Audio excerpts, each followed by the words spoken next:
नमस्कार साथियों, आज हम आपको सुनाएंगे एक राजा और उसकी 7 रानियों की कहानी। बहुत समय पहले एक राजा था। उस राजा की 6 रानियां थीं।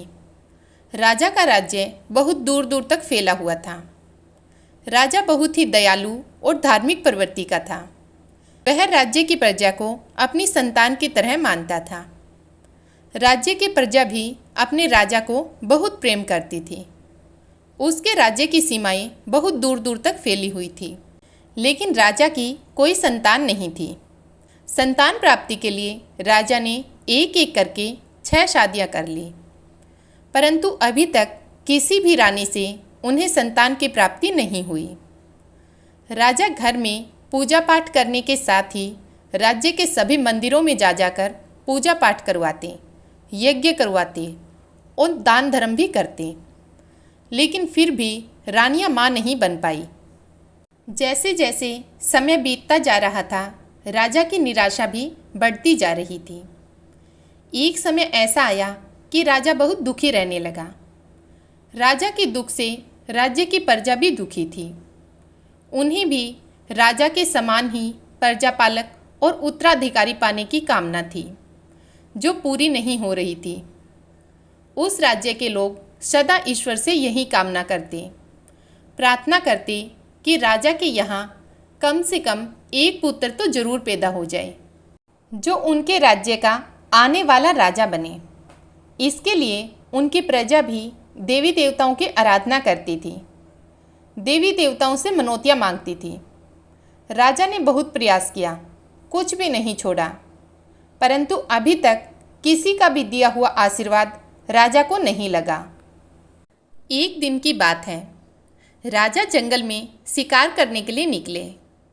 शिकार करते समय वह एक हिरण का पीछा करते करते जंगल में काफ़ी दूर निकल गए। हिरण तो उन्हें नहीं मिल पाया। वह हिरण ना जाने कहाँ छुप गया। राजा काफ़ी देर तक हिरण को जंगल में इधर उधर ढूंढते रहे, लेकिन वह हिरण उन्हें कहीं नहीं मिला। काफ़ी देर तक इस प्रकार घूमते घूमते राजा को प्यास लग गई। राजा अपने रास्ते से भी भटक चुके थे, फिर भी वह घोड़ा लेकर आगे बढ़ते जा रहे थे। चारों दिशाओं में घनघोर जंगल ही जंगल था। अचानक उन्हें कहीं से कलकल की आवाज़ सुनाई पड़ी। राजा ने सोचा, लगता है शायद इधर कोई झरना है। झरने की आवाज़ सुनते सुनते राजा इस आवाज़ की दिशा में चलने लगे। कुछ दूर आगे जाने के बाद राजा को वह झरना दिखाई दे गया। झरने पर पहुंचकर राजा अपने घोड़े से नीचे उतरे और जैसे ही वह पानी पीने लगे, अचानक उन्हें वहां एक आवाज़ सुनाई दी। आप कौन हैं? क्या आपको दिखाई नहीं देता? मैं यहाँ नहा रही हूँ। आप यहाँ कैसे चले आए? राजा ने चौंक कर पीछे मुड़कर देखा। सचमुच अपनी प्यास के आगे उन्हें दिखाई ही नहीं दिया कि एक लड़की झरने में नहा रही थी।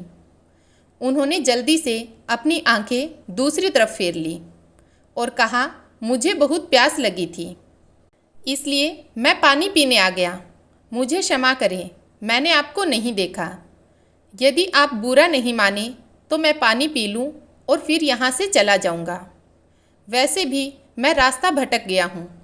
आप कौन हैं और इस घने जंगल में अकेली क्या कर रही हैं?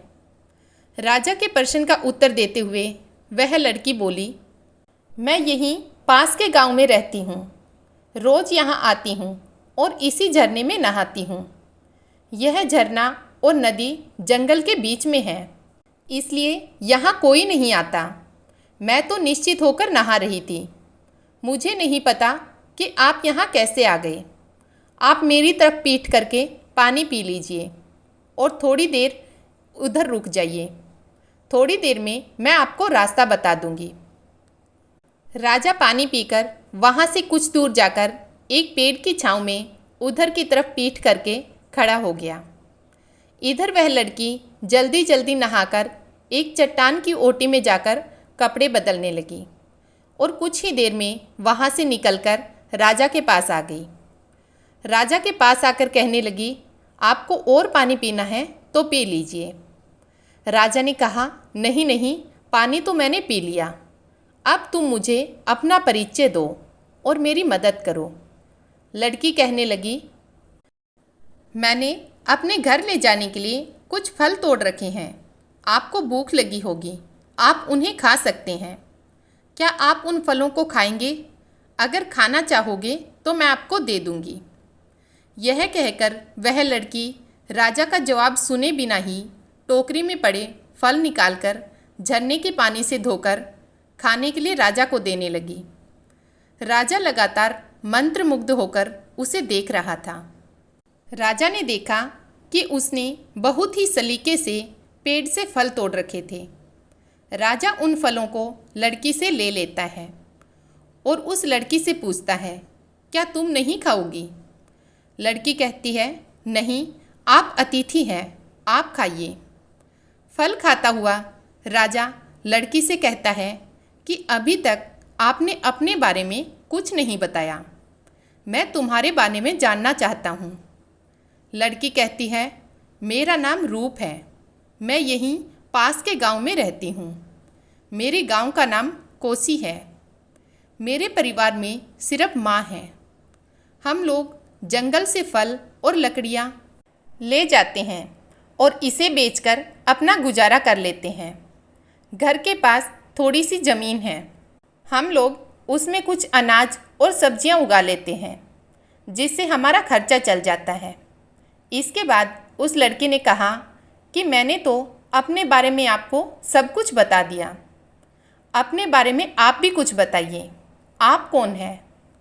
राजा ने एक पल के लिए कुछ सोचा और फिर बोला कि जब मैं अगली बार मिलने आऊँगा तब बताऊँगा। राजा कहने लगा, बस तुम्हें देखकर तुमसे बातें करने की इच्छा होती है। इसके बाद रूप हंसते हुए बोली, मैंने आपको बताया तो था कि मैं रोज़ यहाँ आती हूँ। सुबह लकड़ियाँ ले जाकर माँ को देती हूँ, फिर फल लेकर जाती हूँ। इसके बाद खाना खाकर हम सब्जी और फल बेचने के लिए बाज़ार जाते हैं। मैं आपको रोज़ इस समय यहीं मिलूँगी। फिर भी अगर आप चाहें तो मेरे गांव में भी आ सकते हैं। इसके बाद राजा वहाँ से चल पड़ा और अपनी राजधानी आ गया। लेकिन राजा रूप पर मोहित हो गया। हो सकता है उनसे ही हमारे राज्य को उत्तराधिकारी मिले।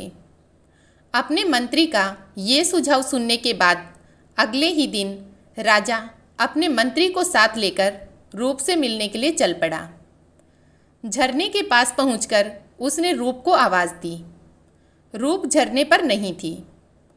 कई बार आवाज़ देने के बाद भी जब रूप दिखाई नहीं दी तो राजा ने मंत्री को भी बुलाया और कहा, आज रूप दिखाई नहीं दे रही। लगता है या तो आज रूप आई ही नहीं है या फिर आकर वापस चली गई। परंतु उसने कहा था कि वह रोज़ यहाँ आती है, तो अब तक आई क्यों नहीं? मंत्री जी कहने लगे, महाराज, क्यों ना हम लोग उसके गांव चले। राजा कहने लगे, हाँ, लगता है यही ठीक रहेगा। रूप के गांव में जाने का निश्चय करके दोनों उसके गांव चले गए और फिर रूप का नाम लेकर पता करते हुए उसके घर पहुंच गए। उन्हें देखकर गांव के लोग रूप का घर दिखाने के लिए उनके साथ चल पड़े। वहां पहुंचकर राजा ने देखा तो उन्हें वहां रूप की झोंपड़ी के बाहर कोई भी दिखाई नहीं दिया। रूप चुपचाप अपनी झोंपड़ी में बैठी हुई थी। राजा आवाज़ लगाने लगे, रूप, तुम क्या कर रही हो? बाहर आओ, देखो मैं तुमसे मिलने आया हूँ। मैंने झरने के पास तुम्हारी बहुत प्रतीक्षा की। उसकी आंखें आंसू से भरी हुई थी। राजा ने पूछा, रूप, क्या हुआ? क्यों रो रही हो? अब तक दो अजनबियों को घोड़े पर सवार देखकर इकट्ठे हुए ग्रामीणों में से एक ने कहा, बाबूजी, इसके अपनों में सिर्फ इसकी एक माँ ही थी, वह भी चल बसी। सांप ने डस लिया था। अब ये बेचारी अकेली रह गई। आप ही बताइए, ऐसे में अब ये बेचारी रोए नहीं तो क्या करे? आप लोग कौन हैं? मंत्री जी ने राजा का परिचय दिया और मंत्री की बात सुनकर पूरे गांव में खलबली मच गई। सभी ने मिलकर राजा का दिल से स्वागत किया। राजा ने गांव के मुखिया से कहा कि मैं रूप से विवाह करना चाहता हूँ। क्या आप लोगों को कोई आपत्ति है? मुखिया जी ने कहा कि नहीं, हमारी बेटी राजरानी बनेगी। हमारा तो भाग्य खुल जाएगा। यह गांव अब आपकी ससुराल होगी। इससे अधिक हमें और क्या चाहिए? गांव वालों ने जल्दी जल्दी सारी तैयारियां करके राजा और रूप की शादी करवा दी। राजा ने रूप को नया नाम दिया, राजलक्ष्मी। राजा और मंत्री जी नई रानी राजलक्ष्मी को लेकर अपनी राजधानी वापस जाने के लिए तैयार थे। गांव वालों ने गीली और नम आंखों से गांव की बिटिया रूप को विदा किया। राजलक्ष्मी राजा के साथ अपनी ससुराल राजमहल में आ गई। राजा की नई रानी को देखकर उसकी दूसरी 6 रानियां ईर्ष्या से जलकर राख हुई जा रही थी। उन्होंने मन से दुखी होने के बाद भी अपने आप को खुश दिखाते हुए राजलक्ष्मी का स्वागत किया। अब तो राजा का अधिकांश समय राजलक्ष्मी के साथ ही व्यतीत होता था। राजलक्ष्मी भोली भाली और मासूम दिल की थी। वह अपनी सौतनों के मन में छिपी हुई अपने प्रति ईर्ष्या को पहचान नहीं पा रही थी। वह नहीं जानती थी कि उसकी सौतनें उससे कितनी नफरत करती हैं। वह उन्हें बड़ी बहनों की तरह सम्मान देती थी। राजलक्ष्मी के साथ राजा के विवाह को भी काफ़ी समय बीत गया, लेकिन फिर भी उन्हें कोई संतान नहीं हुई। एक बार एक सन्यासी महाराज उस राज्य से गुजर रहे थे। वह सन्यासी उस इलाके में बहुत प्रसिद्ध थे। जब मंत्री जी को उस सन्यासी महाराज के बारे में पता लगा तो वह राजा के पास आया और बोला कि महाराज, वे सन्यासी बहुत ही बड़े महात्मा हैं। क्यों न उन्हें राज दरबार में बुलाकर उनसे इस परेशानी का हल पूछा जाए।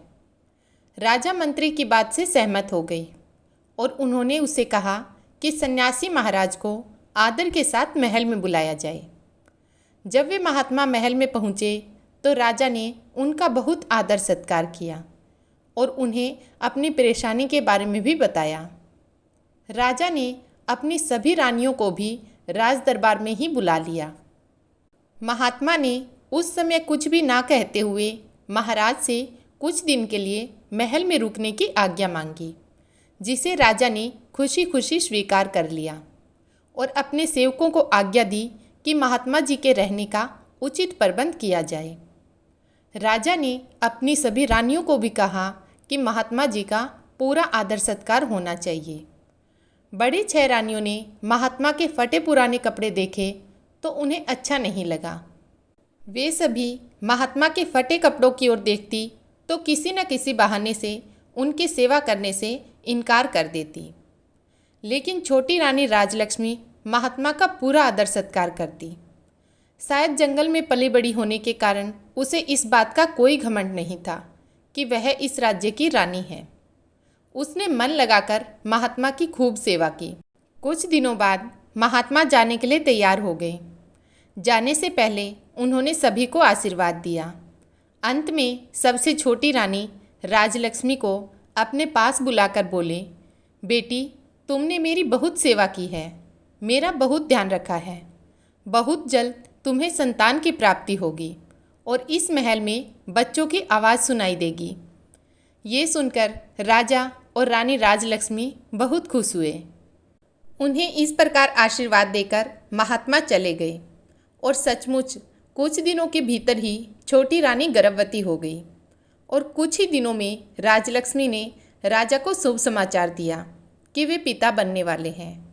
रानी गर्भवती थी। यह समाचार सुनने के बाद राजा की खुशी का ठिकाना न रहा। अब तो राजा रानी राजलक्ष्मी का और भी ज़्यादा ध्यान रखने लगे। राजलक्ष्मी को किसी तरह की कोई तकलीफ न हो, यह सोचकर उन्होंने राजमहल में सभी दासियों को उनकी इच्छा पूरी करने के निर्देश दे दिए। उन्होंने कुलगुरु को भी यह निर्देश दिया कि वह प्रतिदिन रानी को धार्मिक और प्रेरक कहानी सुनाए। यह समाचार सुनते ही पूरे राज्य में खुशी की लहर दौड़ गई। पूरे राज्य में लोग खुशियां मनाने लगे। सभी लोग खुश थे कि राज्य को वारिस मिलने वाला है। परंतु बड़ी 6 रानियां तो जलकर राख हो गई थी। ये 6 की 6 रानियां आपस में विचार करने लगी कि अब हमारा क्या होगा। अब तो वे यही सोच रही थी कि छोटी रानी तो राजा को पहले ही बहुत प्यारी थी, बच्चा होने के बाद तो इसका और अधिक ध्यान रखा जाएगा, यही पटरानी हो जाएगी, उसके बाद हम सभी का तो कोई महत्व ही नहीं है और ये हमें दासी की तरह समझेंगे। इस तरह वे आपस में सलाह करके हमेशा रानी राजलक्ष्मी को परेशान करने का प्रयास करती रही, परंतु उनका कोई भी प्रयास सफल नहीं होता था। कभी कुलगुरु रास्ते में आ जाते तो कभी प्रजा, और कभी दासियां तो कभी स्वयं राजा ही उनके रास्ते की रुकावट बन जाते। इस तरह समय बीत रहा था और रानी की गर्भावस्था का समय भी लगभग पूरा होने ही वाला था। तभी अचानक राज्य की सीमा पर विद्रोहियों ने विद्रोह कर दिया। उनके विद्रोह को दबाने के लिए सेनापति को भेजा गया, जो कि अपने काम में असफल रहा। तब राज्य की सीमा पर स्वयं राजा को ही जाना पड़ा। राजा ने अपनी बड़ी रानी को छोटी रानी राजलक्ष्मी की उचित देखभाल करने का निर्देश दिया और वह विद्रोह को दबाने के लिए सेना लेकर महल से निकल पड़े। राजा के जाते ही बड़ी रानियों को सुनहरा अवसर मिल गया। अब वे छोटी रानी को गलत बातें बताती रहती और छोटी रानी से वैसे ही काम करवाती जिससे उनके गर्भ को नुकसान पहुँचे। कुलगुरु दिन में एक बार आते और उनसे मधुर बातें करते हुए बच्चे के लिए आवश्यक सावधानियां बताकर चले जाते। रानी राजलक्ष्मी समझ नहीं पा रही थी कि कुलगुरु और बड़ी रानियों की बातें अलग अलग क्यों हैं, आखिर सही कौन है। दोनों की बातें एक दूसरे से बिल्कुल विपरीत हैं।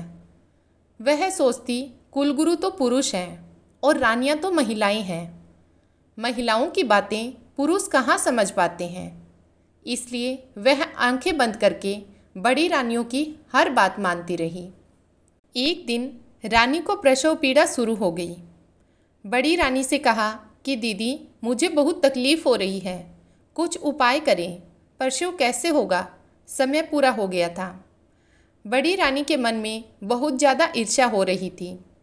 वह सोच रही थी कि अभी से इसका इतना ध्यान रखा जाता है तो बच्चा पैदा होने के बाद इसका कितना ध्यान रखा जाएगा। यह सोचकर बड़ी रानी झटपटा रही थी, लेकिन छोटी रानी को इस प्रकार मदद मांगते देखकर उसके मन में तरह तरह के षड्यंत्र पैदा होने लगे। उसने बहुत मीठे शब्दों में छोटी रानी से कहा, तुम चिंता मत करो, मैं कुछ करती हूँ, मैं दाई को बुलाती हूँ, तब तक तुम ऐसा करो, वह सामने जो कोठरी है तुम उसमें अपना सिर डालकर खड़ी हो जाओ, इससे तुम्हें आराम मिलेगा और प्रसव भी आराम से हो जाएगा, तब तक दाई भी आ जाएगी। राजलक्ष्मी को ऐसा कहकर बड़ी रानी वहाँ से चली गई। उसने राजमहल की दाई को बुलावा भेजा और उसे बहुत सारा धन देकर और कुछ समझाकर अपने साथ शामिल कर लिया। इसके बाद दोनों मिलकर इंतजार करने लगी। उधर बड़ी रानी के जाने के बाद रानी राजलक्ष्मी कोठरी में अपना सिर डालने लगी, लेकिन कोठरी ऊंची होने के कारण रानी का सिर कोठरी में नहीं गया। यह देखकर रानी सोचने लगी कि अब वह क्या करे। उसने कभी किसी का प्रसव होते हुए देखा नहीं था, इसलिए वह कुछ जानती भी नहीं थी। तभी उसने पानी पीने का घड़ा देखा। घड़ा देखकर उसने सोचा कि यह पानी पीने का घड़ा भी मिट्टी का ही है, इसी में अपना सिर डाल लेती हूँ, क्योंकि बड़ी बहनों ने मुझसे झूठ तो नहीं बोला होगा, जरूर प्रसव का यही तरीका होता होगा। वह घड़े से पानी निकालकर उसी में अपना सिर डालने लगी, लेकिन सिर घड़े के अंदर भी नहीं जा रहा था। वो आंखें बंद करके घड़े के ऊपर सिर रखकर वहीं पास में ही बैठ गई और दर्द के कारण चिल्लाती रही, लेकिन उसे देखने वाला कोई नहीं था। दूसरी तरफ बड़ी रानी और दूसरी रानियों ने अपनी विश्वास पात्र दाई से कहा कि तुम छोटी रानी के कमरे के बाहर जाकर खड़ी रहो और देखते रहो कि वहाँ कोई दूसरा जाने न पाए। दाई कमरे के बाहर खड़ी हो गई। छोटी रानी पीड़ा से करहा रही थी। भगवान की कृपा से छोटी रानी ने एक एक करके 7 बच्चों को जन्म दिया। उनमें 6 लड़के और 1 लड़की का जन्म हुआ। बहुत ज़्यादा पीड़ा के कारण रानी बेहोश हो गई और घड़े के पास ही लुढ़क गई। यह देखकर दाई ने जल्दी से बड़ी रानी को बुलाया और सभी बच्चों को उन्हें दिखाया। बड़ी रानी के साथ सभी छोटी रानियां भी वहां आ चुकी थी। वे यह सब देखकर हैरान थी कि छोटी रानी ने एक साथ 7 बच्चों को जन्म दिया है और सभी बच्चे बिल्कुल स्वस्थ और तंदुरुस्त हैं। उन्होंने उस दाई से कहा कि तुम जल्दी से कुछ ईंट पत्थर के टुकड़े ले आओ। दाई जल्दी से ईंट पत्थर के टुकड़ों को लेकर आ गई। इसके बाद बड़ी रानी ने दाई से कहा कि तुम यहाँ से इन सभी बच्चों को ले जाओ और जंगल में ले जाकर इन्हें मारकर ज़मीन में दफना दो। हमने जो तुमसे सोने और चांदी के सिक्के देने का वादा किया है वह बहुत जल्दी तुम्हें मिल जाएंगे। दाई बहुत खुश हो गई और वह सभी बच्चों को लेकर वहाँ से चली गई। उसके जाने के बाद सभी रानियों ने मिलकर वहाँ से बच्चा होने के सारे निशान साफ कर दिए और बच्चों के स्थान पर ईंट पत्थर के टुकड़े रख दिए। घड़े को तोड़कर उसके टुकड़े भी वहीं पर छोड़ दिए। इसके बाद सभी रानियां अपने कमरे में चली गई। थोड़ी देर बाद ही वह दाई वापस उनके पास पहुंच गई। बड़ी रानी ने उससे पूछा, क्या हुआ? क्या तुमने उन्हें मारकर ज़मीन में दबा दिया? दाई के हाँ कहने पर सभी रानियां बहुत खुश हुई। उन्होंने उसे इनाम के रूप में बहुत सारे सोने और चांदी के सिक्के देकर विदा किया। इस प्रकार अपना सारा काम पूरा करने के बाद सभी रानियां छोटी रानी राजलक्ष्मी के पास गई और उसके ऊपर पानी के छींटे मारकर छोटी रानी को होश में लाई। होश में आने के बाद रानी बहुत कमजोरी महसूस कर रही थी। उसने बड़ी रानियों से पूछा कि मेरे बच्चे कहाँ हैं और मुझे लड़का या लड़की क्या हुआ है? पत्थरों की ओर इशारा करते हुए रानियों ने कहा कि यह देखो, तुमने ईंट पत्थरों को जन्म दिया है। छोटी रानी राजलक्ष्मी ये सुनकर आश्चर्यचकित थी कि ऐसा कैसे हो सकता है कि मैंने ईंट और पत्थरों को जन्म दिया है। छोटी रानी के पास ईंट और पत्थर के टुकड़े पड़े हुए थे।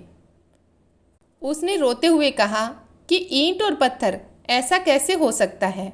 बच्चा तो जरूर हुआ होगा। बड़ी रानियों ने कहा, तो क्या उसे हमने कहीं छिपा दिया? यही तो है जिसने तुम्हें जन्म दिया। उन्होंने पत्थर के टुकड़ों को एक थैली में भर दिया। अब उन्हें राजा के आने की प्रतीक्षा थी। छोटी रानी बहुत ही आश्चर्यचकित और परेशान थी।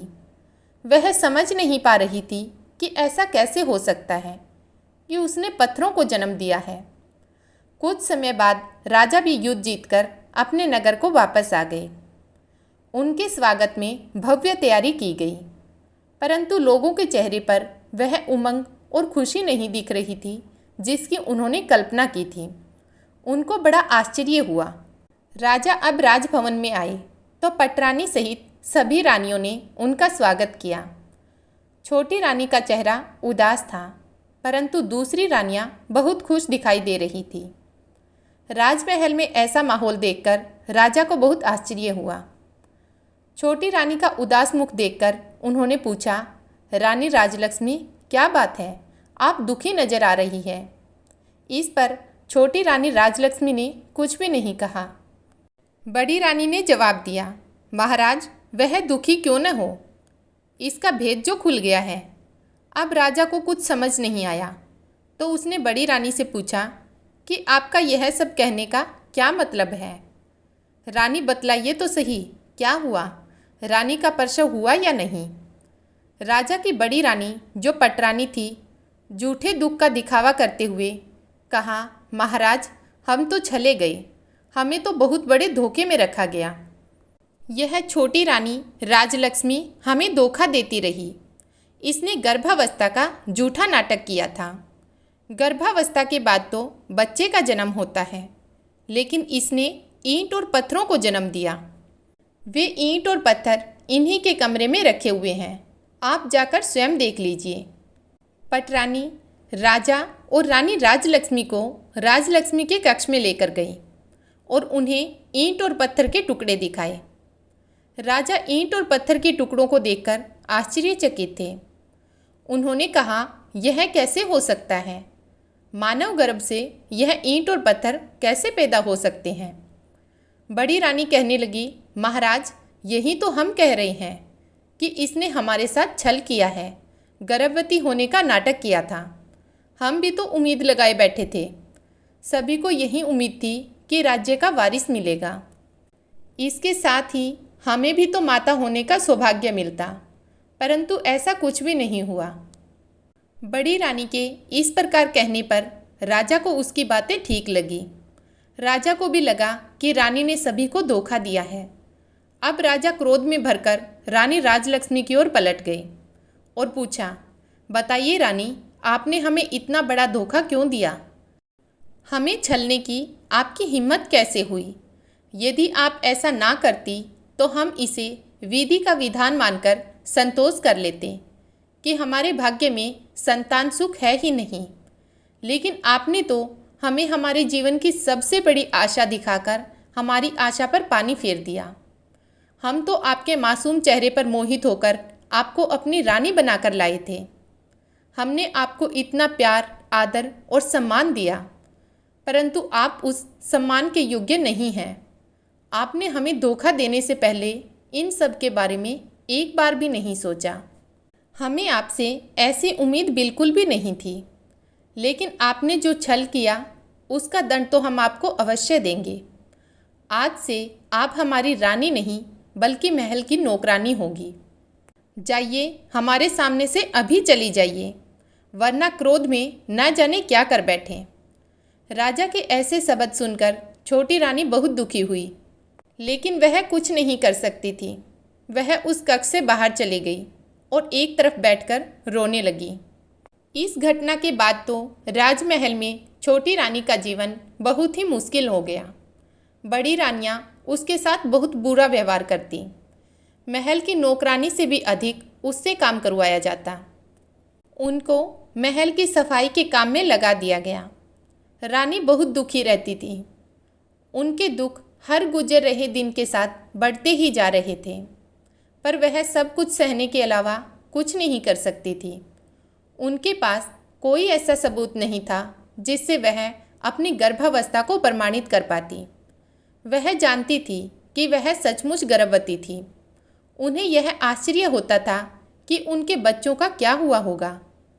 कई बार उसके मन में इच्छा होती कि वह राजमहल को छोड़कर अपने गांव चली जाए और अपनी पुरानी दिनचर्या आरंभ कर दे। अब उसे अपनी पुरानी जिंदगी की बहुत याद आती थी, परंतु वह यह सोचकर अपना विचार बदल देती कि उसके रानी बनने पर उसके गांव वाले कितने खुश हुए थे। वह यह सोचती कि अब जब वह वहां जाएगी तो अपने दुर्भाग्य की कथा उनसे कैसे कहेगी। इस तरह समय बीतता रहा और काफ़ी समय के बाद एक दिन जब राजा दरबार में बैठे राजकार्य में व्यस्त थे कि तभी एक प्रहरी ने उनके पास आकर सूचना दी कि महाराज, मनसुख गांव के प्रधान जी आपसे मिलना चाहते हैं। राजा ने ग्राम प्रधान को बुलाने की आज्ञा दी। मनसुख गांव के प्रधान ने आकर राजा को झुककर पूरे सम्मान के साथ अभिवादन किया और आदेश की प्रतीक्षा में खड़ा हो गया। राजा ने कहा, ग्राम प्रधान जी, कहिए आपकी क्या समस्या है। ग्राम प्रधान कहने लगा, महाराज, आपके शासन में किसी को कोई समस्या नहीं हो सकती। राज्य में और हमारे गांव में सभी राजी खुशी है। आज मैं यहाँ आपके पास एक आश्चर्यजनक और चमत्कारी घटना के बारे में बताने आया हूँ, जिसके बारे में जानकर हम सब गांव वालों की तरह आप भी हैरान रह जाएंगे। महाराज, मुझे लगा कि आपको इसके बारे में पता होना चाहिए, इसलिए मैं यहाँ चला आया। राजा कहने लगे, प्रधान जी, ऐसी कौन सी चमत्कारपूर्ण घटना हुई है, उसके बारे में हमें बताइए। प्रधान कहने लगे, महाराज, हमारा गांव जंगल के पास है। वहाँ बहुत से पेड़ पौधे हैं, लेकिन पिछले कुछ समय से वहाँ एक स्थान पर एक चंपा के फूल और कई बांस के पौधों को देख रहे हैं। यह पौधे अपने आप उगाए हैं। इन पौधों को किसी ने नहीं लगाया। शुरू में तो हमने किसी ने भी उन पर विशेष ध्यान नहीं दिया, परंतु अब हम उनके बारे में सोचने के लिए मजबूर हो चुके हैं। महाराज, उन ऊंचे बांस के पौधों के बीच में चंपा का पौधा ऐसा लग रहा है जैसे बांस के पौधों के द्वारा घेरा डालकर चंपा के पौधे की सुरक्षा की गई हो। उन्हें देखकर ऐसा लगता है कि जैसे वह बांस के पौधे खास तौर पर उस चंपा के पौधे की सुरक्षा के लिए ही लगाए गए हों। परंतु महाराज, यह भी एक सत्य है कि उन पौधों को हमारे गांव के किसी भी व्यक्ति ने नहीं लगाया है। ये सभी पौधे एक स्थान पर अपने आप ही उगाए हैं। महाराज, इससे भी बड़ी आश्चर्य की बात यह है कि वह चंपा का पौधा फूलों से लदा हुआ है, परंतु किसी के भी तोड़ने से उसका फूल नहीं टूटा। चंपा के पौधे से जो फूल नीचे गिरते हैं, हम उन्हें उठा लेते हैं। परंतु महाराज, यदि कोई व्यक्ति फूल तोड़ने के लिए हाथ आगे करता है तो चंपा के सारे फूल आकाश की तरफ काफ़ी ऊंचे हो जाते हैं। महाराज, इतना ही नहीं, उनमें से मानव की आवाज़ भी आई है। चंपा और बांस के सभी पौधे आपस में मानव की आवाज़ में बातें करते हैं। ग्राम पंचायत की ये सभी बातें सुनकर राजा आश्चर्यचकित हो गए। राजा के साथ साथ सभी दरबारी भी हैरान थे। राजा ने कहा कि ऐसा कैसे हो सकता है। ठीक है प्रधान जी, आप हमें यह बताइए कि वे पौधे आपस में क्या बातें करते हैं।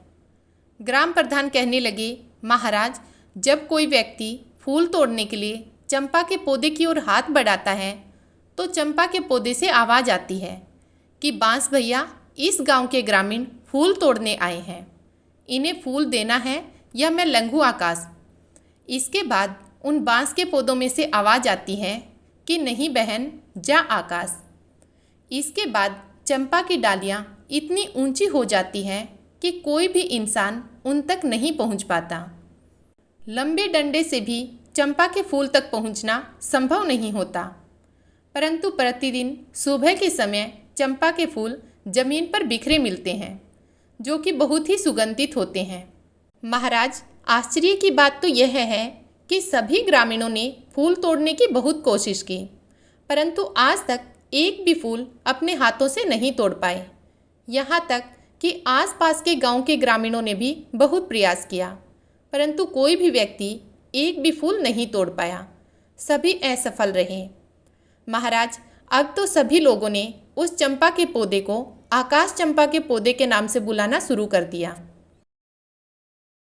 राजा ने ग्राम प्रधान की सभी बातें सुनने के बाद हैरान होकर मंत्री को आदेश दिया कि मंत्री जी, आप खुद जाकर देखिए कि वे किस प्रकार के पौधे हैं और इसके बारे में हमें पूरी जानकारी दीजिए। मंत्री जी ने कहा, जी महाराज, मैं स्वयं जाकर देखता हूँ। मंत्री जी उसी समय ग्राम प्रधान को लेकर वहाँ से निकल जाते हैं। राजा और सारे राज दरबारी ये समझ नहीं पा रहे थे कि आखिर सच्चाई क्या है। मंत्री के वहाँ से जाने के बाद राजा ये सोचकर अपने राज्य कार्य में व्यस्त हो गए कि मंत्री जी गए हैं, वे सब कुछ पता लगाकर ही आएंगे। राजमहल से निकलकर जब मंत्री जी ग्राम प्रधान के साथ उन पौधों के पास पहुँचे तो सभी ग्रामीण इकट्ठा हो गए। सुबह का समय था। मंत्री और गांव के सभी लोग आकाश चंपा के पौधे के पास पहुंच चुके थे। वहां पहुंचते ही चंपा के फूलों की सुगंध उनके नाक के नथुनों में प्रवेश कर गई। चंपा की सुगंध से वे सम्मोहित हो गए। चंपा के पौधे के पास पहुंचकर मंत्री जी ने देखा कि ग्राम प्रधान जी के बताए अनुसार वहां एक चंपा का पौधा था और कई बांस के पौधे थे। चंपा का पौधा बिल्कुल बीच में था और बांस के पौधे उसे अपनी सुरक्षा के घेर लिए खड़े थे। चंपा की डालियां सामान्य ऊंचाई पर थीं, जिसे मंत्री जी आराम से अपने हाथ से पकड़ सकते थे और फूल भी तोड़ सकते थे। चंपा के फूल मंत्री जी के हाथों की पहुंच की सीमा में थे। पौधे के चारों ओर जमीन पर फूल बिखरे पड़े थे। मंत्री जी चंपा के पौधे की ओर बढ़े और फूल तोड़ने के लिए अपना हाथ आगे बढ़ाया। तभी वहां पर मौजूद सभी लोगों को चंपा के पौधे से निकलती हुई मानव आवाज़ सुनाई दी। जिसे सुनकर मंत्री जहाँ थे वहीं रुक गए। वे आश्चर्यचकित हो उठे, यह देखकर कि यह आवाज़ चंपा के पौधे से आई है। चंपा के पौधे से आवाज़ आई, बांस भैया, हमारे मंत्री जी फूल तोड़ने आए हैं, क्या मैं टूटूं या लंघ जाऊं आकाश? आवाज़ स्पष्ट सुनाई दे रही थी। आश्चर्य है, सभी बांस के पौधों में से एक साथ आवाज़ आई जो बिल्कुल साफ सुनाई दे रही थी। ऐसा लग रहा था जैसे 5-6 लोग एक साथ बोल रहे हो। जो कह रहे थे, ना बहन जा आकाश, ये वही मंत्री जी हैं जिन पर हमारी माँ की जिम्मेदारी थी, लेकिन इन्होंने अपनी जिम्मेदारी पूरी नहीं की, इसलिए इनके सामने झुकना नहीं। एक भी फूल का स्पर्श इन्हें नहीं करने देना। बहन चंपा जा आकाश। और आश्चर्य है, चंपा की सभी डालियाँ इतनी ऊंची हो गई कि अब मंत्री जी किसी भी तरह से उनको छू भी नहीं सकते थे। मंत्री जी ने चंपा के फूल तोड़ने का बहुत प्रयास किया, लेकिन बहुत कोशिश करने के बाद भी वे एक फूल भी नहीं तोड़ पाए। बांस के पौधों में से अब जो आवाज़ आ रही थी, वे मंत्री जी से कह रही थी कि जाइए मंत्री जी, अपने राज कार्य का संचालन कीजिए। आप किसी इंसान की जिम्मेदारी लेने के योग्य नहीं हैं। मंत्री जी, आप अपनी जिम्मेदारी पूरी तरह से नहीं निभाते हैं।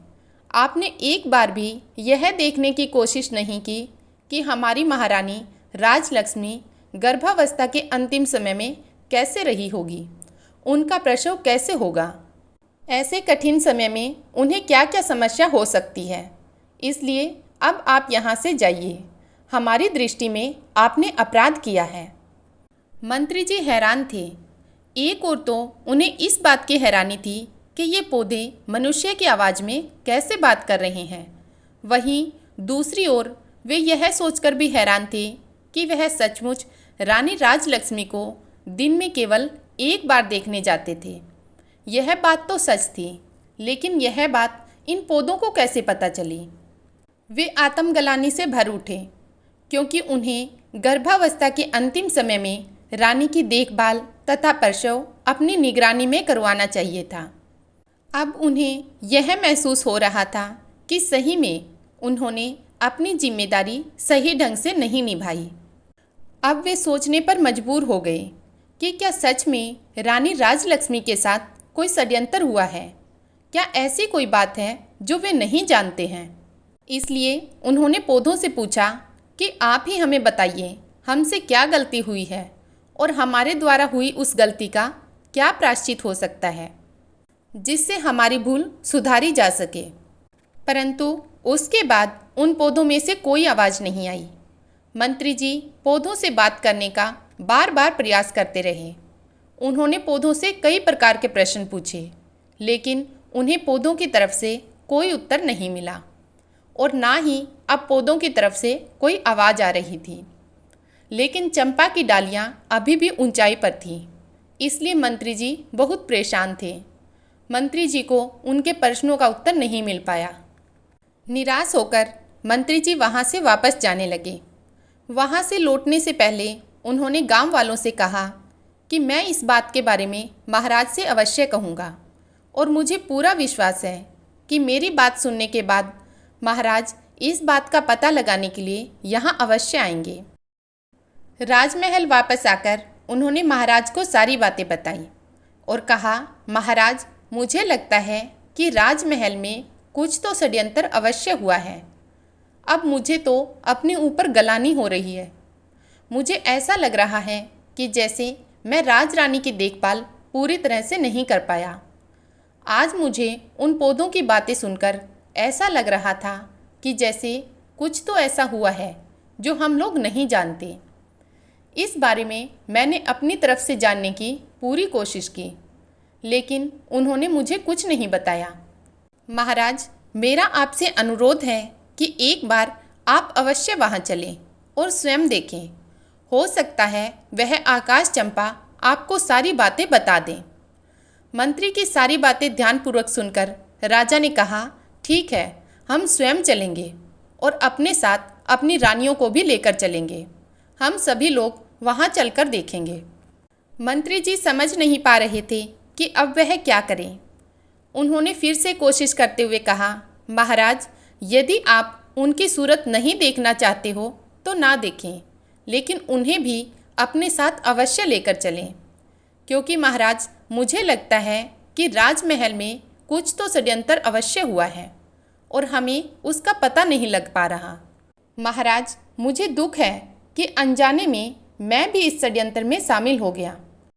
इसीलिए तो चंपा और बांस ने मुझे जिम्मेदारी नहीं निभाने वाला इंसान कहा है।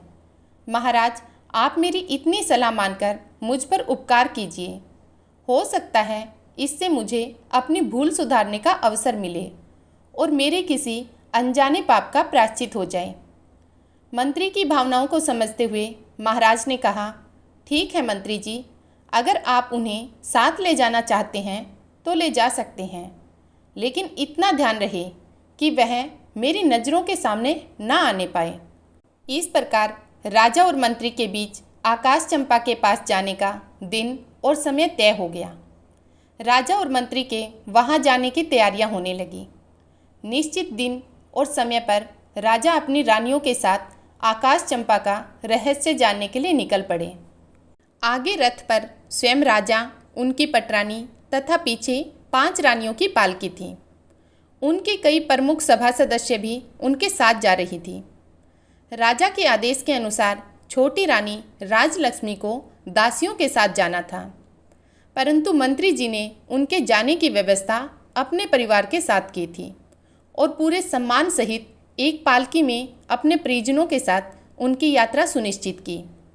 मंत्री जी को कहीं ना कहीं अब भी अपने आप पर गलानी हो रही थी कि उन्होंने गर्भावस्था में रानी की पूरी तरह से देखभाल नहीं की। उन्होंने रानी के प्रसव की सही व्यवस्था नहीं की थी। अब उन्हें पूर्ण विश्वास हो गया था कि रानी ने राजा को धोखा नहीं दिया है, उनके साथ छल हुआ है। राजा का काफिला गांव की तरफ चल दिया और गांव के पास आकर वन के बाहर गांव की सीमा पर पड़ाव डाला। गांव के ग्रामीण राज परिवार के स्वागत में जुट गए। अगले दिन प्रातःकाल ये काफिला आकाश चंपा के पास पहुंच गया और सभी लोग उनके चारों ओर घेरा डालकर बैठ गए। आज भी आकाश चंपा के फूल जमीन पर बिखरे हुए थे और उनमें से निकल रही मनमोहक सुगंधित हवा पूरे वातावरण को सुगंधित कर रही थी। चंपा की सुगंध से वहां उपस्थित सारे लोग उल्लासित थे। अब राजा भी आकाश चंपा के रहस्य को जानने के लिए बेताब थे। सभी 6 रानियां राजा के पास बैठी थी, परंतु सिर्फ छोटी रानी राजलक्ष्मी उनके पास न बैठकर मंत्री जी की पत्नी के साथ बैठी थी। तभी पटरानी ने कहा, महाराज, यदि आपकी आज्ञा हो तो मैं कुछ फूल ले लूं?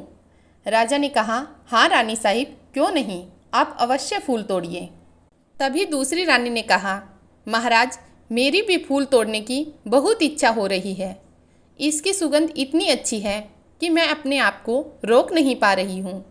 आप आदेश दें तो मैं भी कुछ फूल तोड़ लूँ। तभी तीसरी रानी भी अनुरोध करने लगी।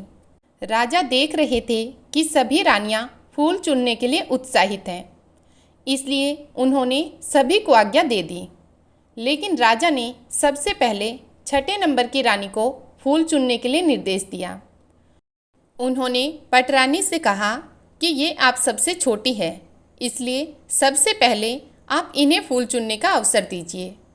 महाराज की बात मानते हुए बड़ी रानी ने कहा, ठीक है रानी, पहले तुम फूल ले लो।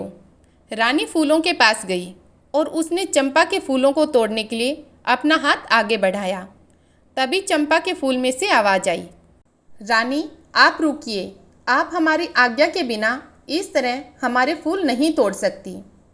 आवाज़ को सुनते ही रानी के हाथ जहाँ थे वहीं रुक गए। आसपास बैठे सभी लोग भी इस आवाज़ को सुनकर दंग रह गए। तभी चंपा के पौधे में से आवाज़ आई। चंपा के पौधे ने बांस के पौधे से पूछा, बांस भैया, हमारी सौतेली छोटी माँ हमारे फूल तोड़ने आई है, मैं टूटू या लंघू आकाश? बांस के पौधे में से आवाज़ आई, बहन चंपा, जा आकाश, यह तो तुम्हें चुनने योग्य भी नहीं है। क्या तुम्हें याद नहीं कि इन्होंने हमारी माँ के साथ कैसा अत्याचार किया है? इसलिए बहन, इसके बारे में मत सोच और जा आकाश। इतना कहने के साथ ही चंपा की डालियां ऊपर उठने लगी और आकाश को छूने लगी। निराश होकर महारानी वापस आकर अपने स्थान पर बैठ गई। इसी प्रकार से पांचवी, चौथी, तीसरी और फिर दूसरी रानी भी हार मानकर अपने स्थान पर बैठ गई। इसके बाद सबसे बड़ी रानी की बारी आई। उन्होंने अपने हाथ पौधे की ओर बढ़ाने से पहले कहा, सुनो, मैं इस राज्य की महारानी और महाराजा की पटरानी हूँ। इस राज्य में जो कुछ भी है उन सब का उपयोग सबसे पहले या तो मैं करती हूँ या मेरी अनुमति से किसी और को प्राप्त होता है। इसलिए चंपा, अपनी डालियों को नीचे झुका लो और मुझे फूल तोड़ने दो। इस बार चंपा की डालियों से आवाज़ आई, बांस भैया, हमारी सौतेली माँ हमसे फूल लेने के लिए चेतावनी के साथ धमका रही है। हमें अपना आदेश मानने के लिए कह रही है। तुम क्या कहते हो, हमें इनका आदेश मानना चाहिए या नहीं? बांस बोला, ना बहन, तुम्हें आदेश देने का इनके पास कोई अधिकार नहीं है। ये पटरानी हैं अपने राजा की और अपने राज्य की, और हम इनके राज्य की प्रजा नहीं हैं, और हम कोई वस्तु भी नहीं हैं जो इनकी उपयोग में आना आवश्यक हो। क्या तुम्हें याद नहीं कि इन्हीं के आदेश से तो सारा काम हुआ है? इन्होंने ही तो हमारी माँ को सबसे ज़्यादा दुख दिया है। रानी और महारानी राज्य की जनता की माँ होती है, इसलिए पूरी प्रजा भी उनकी संतान बनकर उनके आदेशों का पालन करती है। परंतु इन्होंने तो माता होने का अपना कर्तव्य ही नहीं निभाया। हमें मारने वाली इन रानियों के हाथों में तुम अपने सुगंधित फूलों को कैसे दे सकती हो? इसलिए बहन, तुम झुकना मत, आकाश में ही रहो। तुम्हें इनका स्पर्श भी नहीं होना चाहिए। सभी के सामने ये सब बातें सुनकर बड़ी रानी का सिर लज्जा से झुक गया। राज्य के सभी सभासदों, राज्य की जनता और ग्रामीणों के समक्ष उनका इतना अधिक अपमान हुआ जो इनको बिल्कुल भी अच्छा नहीं लगा। परंतु वह इस पौधे को कोई दंड नहीं दे सकती थी। उनकी इच्छा तो यह हो रही थी कि बांस और चंपा के पौधे के टुकड़े टुकड़े करवा दें, लेकिन वह मजबूर थी, इसलिए चुपचाप आकर अपने स्थान पर बैठ गई। चंपा पहले की तरह पहले वाली अवस्था में सामान्य ऊंचाई पर आ गई।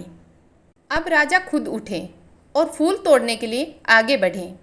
जब उन्होंने चंपा के पौधे के पास जाकर फूल तोड़ने के लिए अपने हाथ आगे बढ़ाए, तभी चंपा के पौधे से आवाज़ आई, ना ना महाराज, आप ये भूल मत कीजिएगा। आपको फूल तोड़ने से रोकने के लिए मैं अपने भाइयों से अनुमति नहीं लूँगी। यदि भाइयों ने अनुमति दे दी तो भी मैं आपके हाथों से नहीं टूटूंगी, इसलिए आप अपने हाथ पीछे ही रखिए। फूल तोड़ने का विचार त्याग दीजिए। राजा आश्चर्यचकित होकर सोचने लगे कि आखिर ऐसा क्या हुआ कि उनको रोकने के लिए चंपा अपने भाइयों से भी अनुमति नहीं लेगी और बिना अनुमति के ही उन्हें रोक देगी। उन्होंने पूछा, मैं इस देश का राजा हूँ, तुम मुझे यह बताओ कि जब मैंने कभी भी किसी के साथ अन्याय नहीं किया, मैं अपनी प्रजा को अपनी संतान की तरह मानता हूँ और संतान की तरह उनकी देखभाल भी करता हूँ। मैंने कभी भी किसी पशु पक्षी को भी तकलीफ़ देने की नहीं सोची। फिर तुम ऐसा क्यों कह रही हो? इस बार चंपा के पौधे से आवाज़ आई कि आप अपनी पूरी प्रजा को संतान मानते हैं, परंतु आप उस बात पर विश्वास करते हैं जो दूसरे आपसे कहते हैं। आप स्वयं कभी भी सच्चाई जानने की कोशिश नहीं करते। आपने प्रजा को संतान माना, लेकिन आपने आपकी अपनी संतान की खोज खबर करने की भी कोशिश नहीं की। आपने कभी भी यह जानने की कोशिश नहीं की कि आपकी अपनी संतान कहाँ है, आपकी अपनी संतान कैसी है। आप ही बताइए, क्या कभी आपने यह सब जानने का प्रयास किया? आप अपने राज्य की सुरक्षा करने की बात करते हैं, लेकिन आप तो अपनी गर्भवती पत्नी की सुरक्षा नहीं कर पाए। आपने एक सच्ची नारी का विश्वास नहीं किया और उन्हें धोखेबाज कहकर नौकरानी बना दिया। इस प्रकार हमारी मृत्यु के षड्यंत्र में आप भी शामिल हो गए। महाराज, जब आप अपनी पत्नी को ही सुरक्षा नहीं दे पाए तो किसी और को क्या सुरक्षा दे पाएंगे। चंपा के पौधे ने कहा, यह जानने का अधिकार आपको नहीं है, इसलिए आप वापस जाएं और अपने राज्य का संचालन करें, युद्ध लड़ें। आपकी प्रजा आपकी संतान अवश्य है, लेकिन उस प्रजा की, उस संतान की देखभाल करने के कारण आप अपनी संतान की, अपने होने वाले बच्चों की रक्षा नहीं कर पाए, इसलिए आप यहाँ से जाइए। राजा के पास कहने के लिए अब कोई शब्द नहीं थे, इसलिए वे अपने स्थान पर आकर चुपचाप बैठ गए। अब मंत्री जी ने कहा, महाराज, आप यदि आदेश दें तो हम छोटी रानी राजलक्ष्मी को एक बार फूल तोड़ने के लिए पौधे के पास भेज दें। राजा कुछ उत्तर देते उससे पहले ही पटरानी बोल उठी, मंत्री जी, जो फूल महाराज के हाथों से भी नहीं टूटे, वह इस धोखेबाज के हाथों से कैसे टूटेंगे। मंत्री जी ने प्रश्नवाचन दृष्टि से महाराज की ओर देखा। चंपा के पौधे से अब तक की हुई इतनी बातों से राजा के मन में भी शंका पैदा होने लगी थी। उनके मन में भी कहीं न कहीं यह विचार आने लगा था कि कहीं रानी राजलक्ष्मी के साथ सच में कोई षड्यंत्र तो नहीं हुआ है। उन्होंने अपनी शंका दूर करने का निर्णय लिया और उन्होंने मंत्री जी को अनुमति दे दी। राजा कहते हैं, ठीक है मंत्री जी, आप रानी राजलक्ष्मी को चंपा के पौधे के पास ले जाइए। अब मंत्री जी रानी राजलक्ष्मी को फूल तोड़ने के लिए कहते हैं। रानी उठती है और देखती है कि चंपा के पौधे की डालियां आकाश की काफ़ी ऊंचाइयों पर है। यह देखकर वह कहती है, मंत्री जी, मेरे हाथ वहाँ इतनी ऊंचाई पर कैसे पहुँचेंगे। मंत्री जी ने कहा, रानी जी, आप एक बार वहाँ जाकर तो देखिए। आपसे पहले इतने लोगों ने कोशिश की है, इतने लोग फूल नहीं तोड़ पाए। अभी अभी आपने देखा कि महाराज भी फूल नहीं तोड़ पाए, इसलिए आप घबराएं मत। उसने अपना हाथ आगे बढ़ाकर अपने पास से जाते हुए चंपा के पौधे के तने को छुआ और उसे बहुत प्यार से सहलाया। रानी को लगा जैसे उसे सहलाते हुए उसे सुख मिल रहा है। वह पौधे को सहलाती रही। पौधे से आवाज़ आई, बांस भैया। आवाज़ उसकी रूंधी हुई थी। बांस ने कहा, बहन चंपा, तुम रो रही हो। चंपा ने कहा, हमारी माँ फूल लेने आई है। उन्होंने मेरा बहुत ही प्यार से स्पर्श किया है। उनके प्रथम कोमल स्पर्श से मैं आनंदित हो गई हूँ, इसलिए मेरा हृदय भावुक हो गया। आप मुझे आदेश दें कि अब मैं क्या करूँ। मेरी तो इच्छा हो रही है कि मैं अपनी माँ के चरणों में अपने सारे फूल समर्पित कर डालूं। सभी बांस के पौधों से एक साथ आवाज़ आई, हाँ बहन चंपा, बिल्कुल सही है। तुम्हारा दिल जो कह रहा है वही करो। माँ के चरणों में तो स्वर्ग है। माँ के चरणों का स्पर्श कर लो। इस आवाज़ के साथ ही सभी ने बड़ी हैरानी से देखा कि सारी डालियाँ झुककर रानी के चरणों को छूकर रानी राजलक्ष्मी के चारों ओर फैल गई। उसके ऊपर चंपा के फूलों की वर्षा हो रही थी। रानी राजलक्ष्मी के सर से पांव तक चंपा के फूल भरे हुए थे और रानी आंसू बहते हुए चंपा की डालियों को अपने हाथों से पकड़े सहलाती जा रही थी। रानी राजलक्ष्मी की आंखों से आंसू बहने लगे। यह देखकर सभी राज्य कर्मचारी, सभासद और ग्रामीण भावुक हो गए। सबकी आंखों से आंसू बहने लगे। राजा ने उठकर उन पौधों से पूछा, तुम यह बताओ कि तुम कौन हो?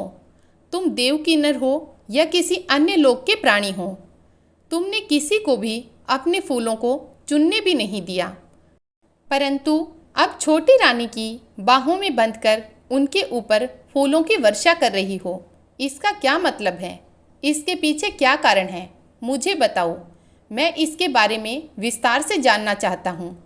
इस बार चंपा ने कहा, राजन, मैं और ये 6 बांस आपकी और छोटी रानी की संतान हैं। हम 7 भाई बहनों का जन्म एक साथ हुआ था। मुझसे बड़े 6 भाई और मैं सबसे छोटी बहन थी। हमारे जन्म के समय हमारी माँ प्रसव के समय बहुत अधिक पीड़ा में थी। हमारी माँ ने आपकी पटरानी और इस राज्य की महारानी से अपनी सहायता करने के लिए निवेदन किया, तो पटरानी ने हमारी माँ को कोठरी में मुंह डालकर खड़ी हो जाने के लिए कहा। वह कोठरी बहुत ऊंची थी। ऊंची होने के कारण मेरी माँ ने जो पानी पीने का घड़ा था उसमें सर डालने की कोशिश की, लेकिन उस घड़े का मुंह भी छोटा होने के कारण उनका सर अंदर नहीं गया। उनकी परेशानी को देखने के बाद भी उनकी सहायता किसी ने नहीं की। ईश्वर की कृपा से हम 7 भाई बहन का जन्म इस अवस्था में हो गया। महारानी ने तो सोचा था कि हमारी माँ अपने सिर को कोठरी में रखेगी और ऊंचाई से हमारा जन्म होगा और ऊंचाई से गिरने के कारण हम बच्चों की मृत्यु हो जाएगी, परंतु ऐसा नहीं हुआ और हम सब जीवित रहे। परंतु माँ उस अवस्था में दर्द से बेहोश होकर भूमि पर गिर पड़ी। तब महारानी ने एक दाई को बुलाया। महारानी ने उस दाई को पैसों का लालच देकर हमें मारकर जंगल में जमीन में दफनाने के लिए कह दिया। दाई को भेजने के बाद कुछ ईंट पत्थर के टुकड़ों को वहाँ हमारी माँ के पास रख दिया, जिससे हमारी माँ को कभी पता नहीं चला कि हम लोगों ने जन्म लिया था। वह कभी भी समझ नहीं पाई कि उनके बच्चे आखिर गए तो कहाँ गए। आपने भी दूसरों की बातों पर विश्वास करते हुए उन्हें धोखेबाज कहा। इसके बाद राजा ने उनसे पूछा कि जब दाई ने तुम लोगों को मारकर जमीन में दबा दिया तो फिर तुम लोग पौधे कैसे बन गए। महाराज, ईश्वर की लीला बड़ी विचित्र है। जब दाई हमें लेकर आई तो अचानक जोरों की आंधी आ गई। दाई हमें मारकर राजमहल के बगीचे में ही दबाना चाहती थी, परंतु राजमहल के बगीचे में उसे ऐसा करते कोई देख ना ले, इसी डर की वजह से वह हमें लेकर इस वन में चली आई। यहाँ आने पर जब वह कुदाल से मिट्टी खोद रही थी, तभी आकाश मार्ग से परियों की रानी अपनी सखियों के साथ वन भ्रमण के लिए आ रही थी। जब उनकी दृष्टि हम पर पड़ी तो उन्होंने हमें उठा लिया। इसलिए महल में जाकर उसने महारानी से झूठ बोल दिया कि उसने हमें मारकर जमीन के अंदर दबा दिया, क्योंकि उसे डर था कि सच्चाई जानकर महारानी उसे मरवा न दे। दाई के वहाँ से जाने के बाद परियों की रानी ने मेरे 6 भाइयों को बांस में बदल दिया और मुझे चंपा के फूल का पौधा बना दिया। उनकी कृपा से हमें सभी बातें याद हैं और हम सभी को पहचानकर उनके अनुसार अपना व्यवहार कर सकती हैं और मानव की आवाज़ में बोल सकते हैं। राजा कहने लगा, क्या तुम लोग अपने असली रूप में नहीं आ सकते। चंपा कहने लगी, महाराज, हम अपने असली रूप में आ सकते हैं।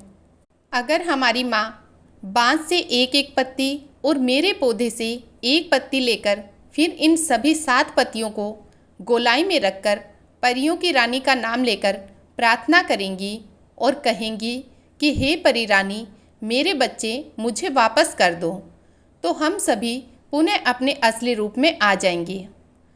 उसकी बात सुनते ही रानी राजलक्ष्मी ने बांस और चंपा के पौधे से एक एक पत्ती ली और उन पत्तियों को गोलाई में संजोकर स्वयं उनके समक्ष बैठ गई और हाथ जोड़कर पूरी श्रद्धा के साथ बोली, हे परी रानी, मैं पूरी जिंदगी आपकी सेवा करूंगी, आपकी पूजा करूंगी, फिर भी आपके उपकार का मैं प्रतिकार नहीं कर पाऊंगी।